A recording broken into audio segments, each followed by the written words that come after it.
Connor Rogers, who was up late last night with our guy Bart Scott and Willie Colon on the SNY pre- and post-game show. He's going to be joining us right now to talk more about the state of the Jets following a loss to the Patriots on Thursday Night Football. Connor, always appreciate you hopping on with us, my friend. Thanks for coming on. Oh, anytime, Jake. Thanks for having me, man. How are you? I'm hanging in. So I was talking with Bart before the show that I'm doing right now, and we were almost just laughing at just how insane it was for Aaron Glenn to basically try and justify Justin Fields' performance last night. I know you were up there on the desk being critical of the performance as well. Give us your thoughts just on what we saw from Fields, and obviously afterwards Glenn trying to explain away what we did see in that game. Well, I think trying our best not to pile on Fields. Willie said this really well, too. At some point, it's what Justin Fields is, and it's on Aaron Glenn, right? And, full transparency, you watched that game last night when the Jets are 13-point, 12.5-point underdogs, and it felt like they played above their weight class in a lot of different areas, right? The offensive line I thought was really good. They can run the ball against the New England defense that was the top rushing defense coming into the game. They weren't really allowing anything. The defense is a skeleton crew, and it wasn't perfect, but it also could have been a lot worse with them considering that you're down Azareye'h Thomas. You just traded Sauce Gardner, so you're kind of patchworking the secondary together, and you have a lot of young players out there. And you look at the front, once again, Harrison Phillips comes into the game hurt. You just traded Quinnen Williams, so you're trying to figure out what that front looks like. I think it's been a tough year from Sherwood. I thought the defense battled where it can be really hard to evaluate this team right now, Jake, with Justin Fields under center. And it's not just, everybody's counter that defends Justin Fields is like, well, Adonai Mitchell dropped a couple passes. The problem is the Jets are so poor in the pass game right now, largely because of Fields, that those drops are magnified and amplified because you don't have any room for error because of how bad things are. It's sometimes the throws that aren't made, holding on to the football. I mean, not having Breece Hall involved in the pass game in any capacity at all in this one. For Adonai Mitchell's drops, he also missed a wide-open Adonai Mitchell on a few different occasions as well. So, and the Jets, as soon as they fall from behind, they can't play in a drop-back script because Fields is one of the worst passing quarterbacks in the league right now. So this isn't about piling on Justin Fields. This is about doing what's right by all those other guys in the locker room that are fighting hard enough to maybe not win these games, but at least be competitive and be in these games by a score. I mean, Connor, at what point, and you kind of alluded to it, is like Aaron Glenn going to wake up and realize everything you just said, right? To be able to properly evaluate the roster, you just can't do it with this quarterback. I mean, this was the sixth time the Jets had fewer than 100 yards of offense in the first half of a game this season. And not that I necessarily think they would have won if they made the change and went to Tyrod, but I mean, you're only down 7. Like, you would have had an opportunity to at least make this a real game, and now we never know. And he's made this mistake, I feel like, a couple times this year, and he still hasn't learned from it.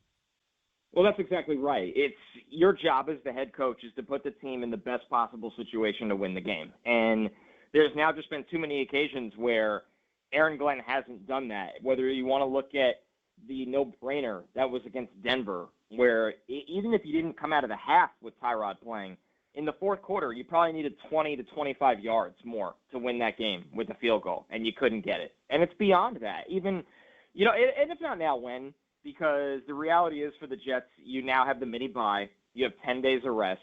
It gives you extra practice time, and the offense is different with Tyrod. It puts more on the menu passing-wise and less with the running scripts. So it gives the offense adequate preparation time to prepare. And, I know he just said right before we got on this segment that he's evaluating everything. It feels like it has to be now because you do reach a boiling point where you want to stick by him, and the argument always is you don't want the guy's confidence to be shot. But we've reached that bottom.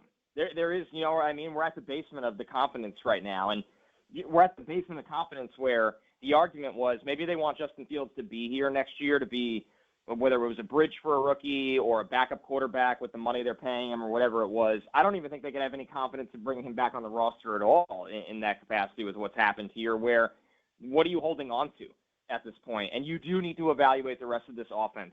You need to see what Adonai Mitchell and John Mechie have for you. You need to see what the offensive line can do, pass protecting in a more traditional pass drop-back script. And you need to give the defense a better chance. Because look at when Will McDonald had 4 sacks all week, everybody's asking me, why is he running hot and cold like this. Look at the sacks, 3rd and 10, 3rd and 15, another 3rd and long, and then a 4th and 1. You have the other team in a script that's more advantageous to your defense, but the Jets never do.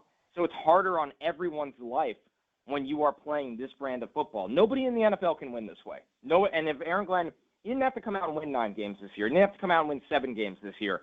You just need to show something and put your team in the best position to succeed. And that's why I think ultimately he has to move to Tyrod for these next 10 days. Totally agree, and that's why I had such a major problem with what we saw last night. As we're talking with Connor Rogers, you watch him pre and post SNY with the Jets. He's on NBC Sports all the time. Also does the awesome Badlands podcast with Joe Caparoso, which you can listen to on Patreon, covering the Jets as well. Connor, when you look at Tanner Engstrand, I actually thought, especially, of course, the opening drive, but some of the other plays last night, it felt like he tried, he schemed some things open, and then Fields couldn't hit the play, or there were some drops mixed in. But even talking about the roster, I also want to be able to properly evaluate Engstrand, because if we assume Glenn's not going anywhere and he keeps Engstrand, well, he's got the most important job trying to develop the rookie as well. So that's another reason why I think you have to make the change and properly evaluate your play caller down the stretch. Is that fair as well? It's a great call, Jake. It goes down to not just evaluating your roster, but you're also evaluating your coaches. Because the reality is, if they take a rookie quarterback in this draft, and that's not a lock, the way the structure is of how many picks they also have in 2027 and who declares and who doesn't declare, because we don't know that yet for this draft. But also, even if you don't take one, you're probably going to have a different bridge quarterback. And you need to know what your offensive staff is good at. You need to have an understanding of its limitations. And if you could trust these guys with that giant task. Now, obviously, Engstrand's not going to be a one and done. I actually think he's been more promising than a lot of people realize. When you turn on the All-22, there are guys open. On that opening script, he's emptying the bag of everything they could do within a Justin Fields offense. It's just eventually the defense is going to take those things away, and you become so one-dimensional. So just as much as I said you need to put your team in the best position to succeed, and it sounded like, more about the roster, it is also about the coaches. And that could also be said for Steve Wilks, right? It hasn't been a good year for Steve Wilks. And the argument for Steve Wilks is the talent on defense isn't great. And the fact is the offense does not put them in great spots, that it goes back to them not having that pass rush script. But we also don't know. Like, if the Jets are leading more games instead of 1 or 2 throughout the year, can Steve Wilks close the door on these games with how he calls his defense? So there's so many different layers that you need to evaluate right now that you simply can't because of the quarterback play. Connor Rogers, SNY pre and post with the Jets, is with us here on the Michael K. Show. Jake Asman in for Michael till 3. Speaking of Wilks, how the heck did the Jets commit a 12-men on the field penalty following a TV timeout? And then you had a bunch of other penalties beyond that, 6 more besides that one. And the one thing that I thought Glenn was doing a better job of the last few games was controlling the penalties. But last night, it reared its ugly head again. So there's really nothing I could point to right now besides maybe the special teams. I think Chris Banjo's been great in that department, that I think the Jets are really doing a great job at, or have significantly improved on from last year. And I thought the Jets were terribly coached last year too.